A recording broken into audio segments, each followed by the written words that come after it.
तो कैसी हो मेरी YouTube फैमिली। उम्मीद करता हूं कि आप सभी अच्छे और खुश होंगे। आज की कहानी बेहद डरावनी होने वाली है। एक ऐसी डार्क हॉरर कहानी जो आपकी रूह तक को झकझोर देगी। तो चलिए कहानी स्टार्ट करते हैं। और अगर आप पहली बार चैनल पर आए हैं तो जल्दी से सब्सक्राइब कर लीजिए ताकि हमारा और आपका रिश्ता मजबूती से जुड़ जाए। कभी सोचा है अगर आधी रात को कोई अदृश्य औरत तुम्हारे कानों में फुसफुसाए और फिर धीरे धीरे तुम्हारा खून पीने लगे। यह कहानी है करण पिशाचिनी की, एक ऐसी आत्मा जो इंसानों को अपने वश में कर लेती है। गरीबी से जूझता एक आदमी जब उसे साधने की कोशिश करता है तो उसकी जिंदगी नरक बन जाती है। खून, तंत्र मंत्र और डर का वो खेल जो तुम्हें चैन से सोने नहीं देगा। सावधान, यह कहानी सिर्फ बहादुरों के लिए है, क्योंकि करण पिशाचिनी का नाम लेना भी मौत को न्योता देने जैसा है। पूरी कहानी सुनो और देखो, पर याद रखना, हो सकता है आज रात तुम्हें भी कोई तुम्हारे कमरे में महसूस हो। गांव कुटवा का नाम सुनते ही आसपास के गांवों के लोग कांप उठते थे। वहां की हवाएं भी जैसे हमेशा भारी रहती, मानो किसी अदृश्य बोझ से दब गई हों। गांव के चारों ओर फैला जंगल दिन में भी अंधकार से ढका रहता था, और जैसे ही सूरज ढलता सन्नाटा और भी गाढ़ा हो जाता। गांव के लोग मानते थे कि यहां कोई छाया रहती है, लेकिन कोई भी खुलकर उसका नाम नहीं लेता था। गांव के किनारे एक टूटी फूटी झोपड़ी में रहता था रामलाल। उसकी जिंदगी इतनी बदहाल थी कि लोग उसे देखकर दया तो करते, लेकिन पास जाने से डरते। उसकी पत्नी सालों पहले बीमारी से मर गई थी और अब उसके पास सिर्फ उसकी 7 साल की बेटी गौरी बची थी। रामलाल की हालत इतनी खराब थी कि कई दिन उसे और उसकी बेटी को सिर्फ पानी पीकर सोना पड़ता। कभी कभी वह मजदूरी कर लेता तो पेट भरने लायक मिल जाता, वरना भूख उसका सबसे बड़ा साथी थी। गांव वाले कहते थे कि उसकी गरीबी की वजह सिर्फ उसकी किस्मत नहीं है, बल्कि उसकी झोपड़ी पर पड़ी छाया है। रात को अक्सर लोग उसकी झोपड़ी के पास से गुजरते हुए अजीब औरत जैसी चीख सुनते। कुछ कहते वहां काली परछाई घूमती है। रामलाल इन बातों को नजरअंदाज करने की कोशिश करता, मगर सच तो यह था कि उसकी बेटी गौरी अक्सर रात में चीख कर उठ जाती थी। एक रात गौरी ने कांपते स्वर में कहा था, बाबा, वो औरत फिर आई थी, उसने मेरी छोटी खींची थी। रामलाल के पास कोई जवाब नहीं था। एक शाम रामलाल भूखा प्यासा गांव से बाहर निकला। तभी दूर श्मशान घाट से अजीब आवाजें आने लगी। ढोल, घंटे और मंत्रोच्चारण की गूंज से उसका दिल दहल गया, परंतु जैसे कोई अदृश्य शक्ति उसे खींच रही हो, वह श्मशान की ओर बढ़ गया। वहां उसने जो देखा उसकी रूह कांप गई। श्मशान के बीचों बीच आग का बड़ा हवन कुंड जल रहा था। राख उड़कर चारों तरफ फैल रही थी। उसके सामने बैठा था एक बूढ़ा तांत्रिक। उसका पूरा शरीर भस्म से लिपटा हुआ था। आंखें लाल अंगारों की तरह चमक रही थीं और हाथ में खोपड़ी का कटोरा था। रामलाल डर के मारे पीछे हटने ही वाला था कि तांत्रिक की नजर उस पर पड़ गई। आजा, डर मत, मैं तेरा इंतजार कर रहा था। रामलाल हैरान रह गया। आप मुझे जानते हैं? तांत्रिक ने ठंडी हंसी हंसते हुए कहा, तेरे जैसे भूखे और मजबूर को कौन नहीं पहचानता। तेरी किस्मत तेरे चेहरे पर साफ लिखी है। रामलाल ने कांपते हुए कहा, बाबा, मेरी मदद कीजिए। मेरी बेटी भूखी सो जाती है। मैं कुछ भी करने को तैयार हूं। तांत्रिक ने उसकी आंखों में झांका और बोला, मदद मिल सकती है, लेकिन जो राह मैं दिखाऊंगा वो मौत की राह होगी। अगर हिम्मत है तो सुन। तांत्रिक ने आग की लपटों में घूरते हुए कहा, सदियों पहले एक औरत थी, कर्णा, रूप में अद्भुत लेकिन अंदर से जहरीली। उसने अमृतत्व पाने के लिए तंत्र मंत्र किया और दर्जनों निर्दोषों की बलि दे डाली, पर लोग उसे पकड़कर जिंदा जला गए। मरते समय उसने शाप दिया, मैं लौटूंगी और हर उस आत्मा को पी जाऊंगी जो मुझे साधने की कोशिश करेगा। तब से उसकी आत्मा करण पिशाचिनी बनकर भटक रही है। अमावस्या की रातें उसकी होती हैं। अगर कोई सही विधि से उससे बुलाए तो वह सामने आती है। अगर सफल हो गया तो असीम धन और वैभव मिल जाता है, पर अगर गलती हुई तो वह इंसान और उसका पूरा वंश खत्म हो जाता है। रामलाल का दिल धड़क उठा। बाबा, मैं तो साधारण आदमी हूं। तांत्रिक ने ठंडी हंसी हंसी। यही तो बात है, साधारण आत्मा जल्दी उसके वश में आती है, पर याद रख, अगर तुझसे गलती हुई तो तेरी बेटी भी उसकी शिकार बन जाएगी। रामलाल ने अपनी बेटी का चेहरा याद किया और कांपते हुए हामी भर दी। तांत्रिक ने उसे कुछ अजीब वस्तुएं दी। एक मुट्ठी काले तिल, 2 लाल धागे और एक छोटे बच्चे की हड्डी। 7वीं अमावस्या को तैयार रहना, तब करण पिशाचिनी तुझसे मिलने आएगी। उस रात पीछे मुड़कर मत देखना, चाहे कैसी भी आवाज सुनाई दे। रामलाल उन वस्तुओं को लेकर घर लौट आया। उस रात गौरी अचानक चीख पड़ी, बाबा, वो औरत फिर आई। उसने कहा कि अब मैं उसकी हूं। रामलाल ने खिड़की से बाहर झांका। अंधेरे में एक औरत खड़ी थी, चेहरा आधा जला हुआ, लाल लाल आंखें और लंबे बाल जमीन पर घिसटते हुए। बालों से कीचड़ और खून टपक रहा था। वह औरत खिड़की पर झुककर बोली, रामलाल, दरवाजा खोल, तुझे धन और शक्ति दूंगी, बस दरवाजा खोल। फिर उसने अपनी काली उंगलियां खिड़की की लकड़ी में गाड़ दी। लकड़ी चटकने लगी। गौरी चिल्लाई, बाबा, मत खोलना, वो मुझे ले जाएगी। रामलाल का पूरा शरीर पसीने से भीग गया। बाहर वही औरत पागलों की तरह हंस रही थी। उसकी हंसी में मौत की गंध थी। झोपड़ी की दीवारें तक कांपने लगीं। रामलाल ने अपनी बेटी को सीने से चिपका लिया। बाहर करण पिशाचिनी बार बार दस्तक दे रही थी। रामलाल, मुझे बुला, वरना मैं खुद अंदर आ जाऊंगी। रामलाल की रूह कांप गई। अब उसके पास सिर्फ 2 रास्ते थे, या तो तांत्रिक की बात मानकर इंतजार करे या दरवाजा खोलकर सब कुछ दांव पर लगा दे। और तभी खिड़की के बाहर से लाल चमकती 2 आंखें सीधी उसकी आंखों से टकराईं। अगले ही पल पूरी झोपड़ी में अंधेरा छा गया। गांव में अमावस्या नजदीक आती जा रही थी। सूरज ढलते ही माहौल और भी भयावह हो जाता। पेड़ों के बीच से आने वाली हवा सिसकियों जैसी लगती। गांव के कुत्ते बिना वजह भौंकते रहते और बच्चे चीखते हुए सपनों से जाग जाते। रामलाल की झोपड़ी में पिछले 7 दिनों से अजीब घटनाएं हो रही थीं। कभी बर्तन अपने आप गिर जाते, कभी गौरी की छोटी खुद ब खुद खिंच जाती। कई बार आधी रात को किसी अनजान औरत की कराहट सुनाई देती। गांव वाले और दूर हो गए। सब मान बैठे कि अब रामलाल का परिवार उसके कब्जे में है। अमावस्या से 1 दिन पहले तांत्रिक फिर श्मशान से बाहर आया और सीधा रामलाल की झोपड़ी में पहुंचा।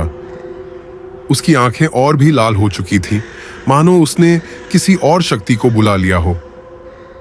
उसने कहा, समय आ गया है रामलाल, कल रात करण पिशाचिनी तुझे दिखाई देगी। तू डरना मत, वरना सब खत्म हो जाएगा। रामलाल कांपते स्वर में बोला, बाबा, अगर मैं असफल हो गया तो? तांत्रिक ने खोपड़ी उठाकर कहा, तो तेरी आत्मा उसकी दास बन जाएगी और तेरी बेटी उसकी बलि। रामलाल का दिल बैठ गया। अमावस्या की रात पूरे गांव पर उतर आई। चांद का नामो निशान नहीं था। जंगल का अंधेरा गांव तक फैल चुका था। रामलाल और उसकी बेटी गौरी तांत्रिक के साथ जंगल के बीचों बीच पहुंचे। वहां एक पुराना बरगद का पेड़ खड़ा था, जिसकी जड़ें जमीन से बाहर निकली हुई थीं। लोगों का मानना था कि ये पेड़ उसी जगह उगा था जहां कर्णा को जिंदा जलाया गया था। तांत्रिक ने हवन कुंड जलाया, काले तिल, लाल धागे और बच्चे की हड्डी उसमें डाली। जैसे ही धुआं उठा, पूरा जंगल कराहने लगा। गौरी ने डर से अपने पिता का हाथ पकड़ा। बाबा, मुझे डर लग रहा है। रामलाल ने कांपते हुए कहा, मत डर बेटा, सब ठीक हो जाएगा। पर उसके दिल को खुद यकीन नहीं था। तांत्रिक ने आंखें बंद की और मंत्रोच्चारण शुरू किया। एयूएम काली करणा पिशाचिनी स्वाहा, एयूएम मृत्यु भक्षणी रक्तपायिनी स्वाहा। मंत्रों की गूंज जंगल में गूंजने लगी। हवा तेज हो गई। चारों ओर से पेड़ों की शाखाएं चरमराने लगी। अचानक रामलाल को महसूस हुआ कि उसके पीछे कोई खड़ा है, लेकिन उसे याद था कि तांत्रिक ने कहा था, पीछे मुड़कर मत देखना। गौरी सिसक रही थी। बाबा, कोई मेरे बाल पकड़ रहा है। रामलाल ने डर से आंखें बंद कर लीं। धीरे धीरे हवन की लपटें नीली हो गईं। राख की गंध हवा में फैल गई और तभी पेड़ की जड़ों के बीच से एक परछाई निकलने लगी।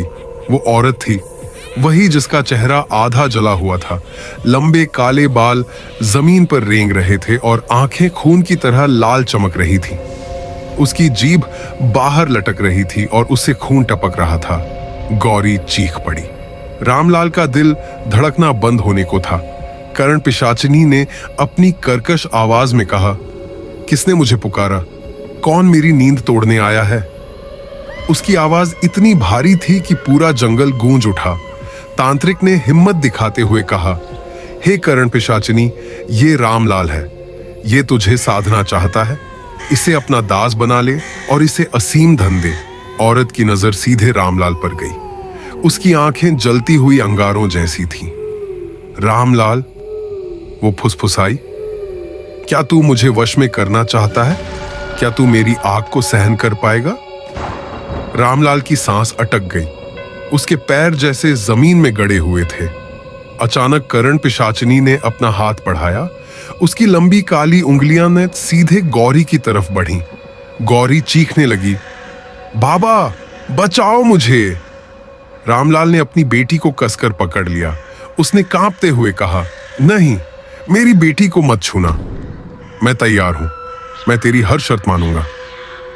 औरत की हंसी गूंज उठी। अच्छा, तो तू मेरी शर्त मानने को तैयार है? तो सुन, तुझे पहले खून चढ़ाना होगा। अपनी सबसे प्यारी चीज की बलि देनी होगी। रामलाल के चेहरे से रंग उड़ गया। उसकी सबसे प्यारी चीज उसकी बेटी ही तो थी। रामलाल की आंखें आंसुओं से भर आईं। वो अपनी बेटी को कसकर पकड़े रहा और चिल्लाया, नहीं, मैं उसे नहीं दूंगा। करण पिशाचिनी का चेहरा और भयानक हो गया। उसकी आंखों से खून बहने लगा। हवा में सड़ांध भर गई। पेड़ हिलने लगे और पूरा जंगल कराह उठा। तांत्रिक चिल्लाया, रामलाल, अब फैसला ले, वरना वो हम सबको निगल जाएगी। रामलाल की रूह कांप उठी। अब उसके सामने सिर्फ दो रास्ते थे, या तो अपनी बेटी की बलि दे या खुद मौत के मुंह में समा जाए।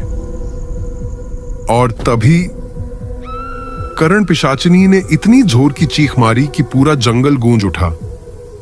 तांत्रिक अनुष्ठान में पिशाचिनी को पूर्ण रूप से बुलाया। उसी रात रामलाल अचानक गायब हो गया।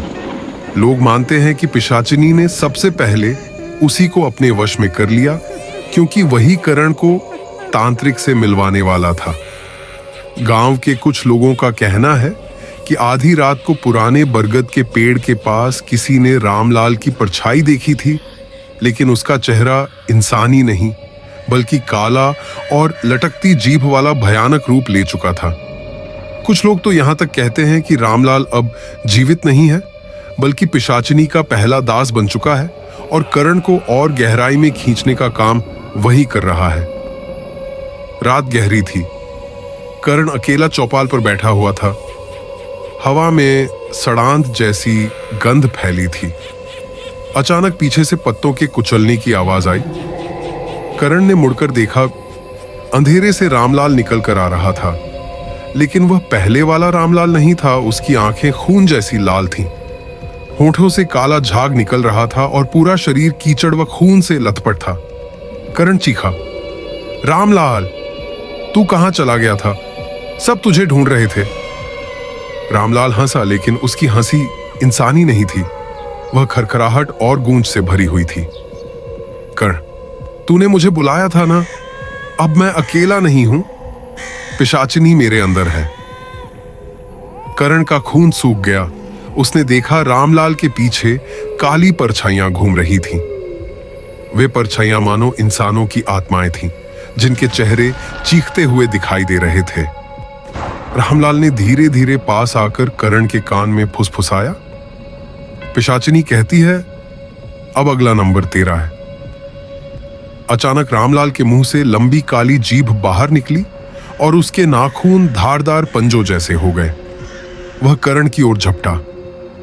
करण ने किसी तरह भागकर गांव के मंदिर की ओर दौड़ लगाई। पीछे से चीखों और हंसी का मिलाजुला शोर सुनाई दे रहा था। गांव वाले भी बाहर निकल आए। उन्होंने देखा रामलाल अब इंसान नहीं बल्कि रक्त पिशाच बन चुका था। उसकी आंखें अंगारों की तरह चमक रही थीं और वह अपने ही गांव वालों पर टूट पड़ा। लोग भाग रहे थे, औरतें बच्चों को लेकर छिप रही थीं, लेकिन रामलाल की ताकत असाधारण थी। वह एक ही झटके में 4-5 लोगों को उठा फेंकता। करण मंदिर के दरवाजे पर पहुंचा और जोर जोर से पुजारी को पुकारा। पुजारी बाहर आया तो रामलाल ने उसकी गर्दन दबोच ली। मंत्र नहीं, अब खून काम आएगा। रामलाल गरजा। पुजारी ने कांपते हाथों से घंटी बजाई और AUM नमः भगवते वासुदेवाय का जाप शुरू किया। अचानक मंदिर की घंटियों की गूंज से रामलाल चीख पड़ा। उसका शरीर तड़पने लगा, जैसे कोई उसे भीतर से जला रहा हो। लेकिन उसी पल हवा में ठंडी लहर चली और पिशाचिनी की भयानक आवाज गूंजी, कोई मंत्र उसे बचा नहीं पाएगा। यह गांव मेरा है और रामलाल अब मेरा दूत है। आसमान से काले बादल छा गए, बिजली कड़की और पूरा गांव अंधेरे में डूब गया। करण और गांव वाले चीखते हुए भाग रहे थे, लेकिन अब उन्हें समझ आ गया कि रामलाल की वापसी दरअसल पिशाचिनी का खेल थी। रामलाल अचानक रात में गायब हो गया था। गांव वालों ने पूरा जंगल छान मारा, लेकिन उसका कोई निशान नहीं मिला। उसकी झोपड़ी में सिर्फ कुछ खून के धब्बे और टूटी हुई लकड़ी की छड़ी मिली, जिस पर हमेशा उसका हाथ रहता था। लोग दबी जुबान में कहने लगे, रामलाल को पिशाचिनी उठा ले गई। गांव का माहौल भारी हो गया। बच्चों को घर से बाहर निकलने पर रोक लगा दी गई। औरतें दरवाजों पर नींबू मिर्च टांगने लगीं, लेकिन किसी को चैन नहीं था।